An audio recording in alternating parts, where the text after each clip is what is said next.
उत्तर प्रदेश के मुख्यमंत्री जयराम ठाकुर दिल्ली दौरे पर आए हुए हैं। कई केंद्रीय मंत्रियों से मुलाकात हुई। प्रदेश के जो विकास संबंधित परियोजनाएं हैं उनको लेकर चर्चा भी हुई है।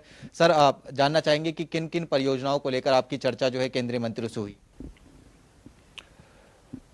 एक तो आज रेलवे मिनिस्टर से मिलना हुआ, हेल्थ मिनिस्टर से मिलना हुआ, फाइनेंस मिनिस्टर से मिलना हुआ और जो हिमाचल से संबंधित हमारे प्रोजेक्ट्स यहाँ पर इन विभागों में हैं उनके सिलसिले में हमारी डिटेल में बातचीत हुई। जहाँ तक स्वास्थ्य विभाग में विशेष तौर से हमने एक तो जो 3 मेडिकल कॉलेज हमारे हैं, चंबा, नाहन और हमीरपुर, इसमें जो डीपीआर बनी है उसके अनुसार हमको बजट प्रोविजन उसमें हों, वो बजट यहाँ से अलॉट किया जाए, तो उसके लिए हमने विशेष तौर से आग्रह किया है। तो उसके साथ साथ में दूसरा हमने बल्क ड्रग फार्मा के लिए जो विशेष तौर से उसके लिए कहा है हमने कि भी हमने उसमें बिडिंग की है, उसमें वो हमारे लिए जल्दी से अगर स्वीकृत हो जाता तो हम उसमें काम करने की दिशा में आगे बढ़ेंगे। और इसी तरह से जहाँ तक फाइनेंस मिनिस्ट्री में उसमें विशेष तौर से क्योंकि बजट की प्रेपरेशन चली हुई है, केंद्र की भी और प्रदेश की भी, ऐसे में हिमाचल प्रदेश के लिए खुले दिल से जो है वो सहयोग आज से पहले आदरणीय प्रधानमंत्री जी का और वित्त मंत्री जी का मिला है, उसके लिए मैं धन्यवाद भी किया है। विशेष तौर से अभी जो स्पेशल ग्रांट के नाते जो उनने हिमाचल प्रदेश को 200 करोड़ रुपए जारी किया है।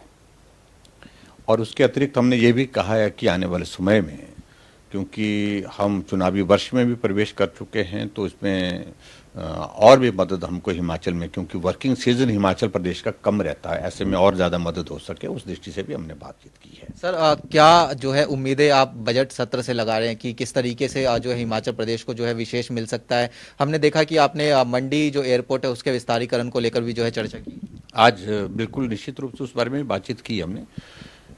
मंडी एयरपोर्ट की टेक्निकल चीज़ों को लेकर के हमने काफ़ी चीज़ें आगे बढ़ाई हैं, उसमें अब मदद की ज़रूरत है उसमें, तो उस दृष्टि से हमने वो बातचीत की है और मुझे उम्मीद है कि उसमें आने वाले समय में हमको केंद्र से मदद मिलेगी।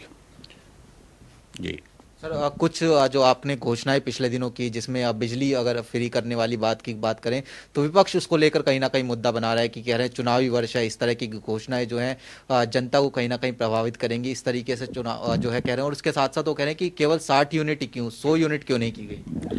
देखिए, जहाँ तक विपक्ष की बात है, उन्होंने तो अपना रोना रोना है, अपना विपक्ष की जो भूमिका है वही गीत गाना है, वो गाते रहे।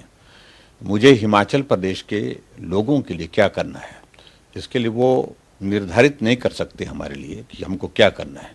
हम जो कर रहे हैं, लोगों ने अभिनंदन किया है, स्वागत किया है और 60 यूनिट तक हमने बिजली का किराया नहीं लेने का निर्णय किया है और उसके बाद 60 यूनिट के बाद भी हमने जो है 125 यूनिट तक उसमें भी रियायत दी है।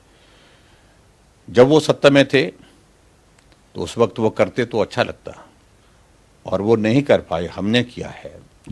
और ऐसे में मुझे लगता है कि उनकी परेशानी बड़ी है, क्योंकि उनको लग रहा है कि ऐसे में भारतीय जनता पार्टी को ताकत मिलेगी, मजबूती मिलेगी, तो इन सारी चीज़ों की चिंता उनके मन में है, इस कारण से बौखलाहट में है वो। सर, इसके अलावा बर्फबारी इस बार बेहद ज़्यादा देखने को मिली है। ऊंची जो इलाके हैं वहां पर जो है बेहद ज़्यादा परेशानियों का सामना भी लोगों को करना पड़ा। प्रशासन किस तरीके से सर इसको लेकर जो है टैकल करने को सोच रहा है।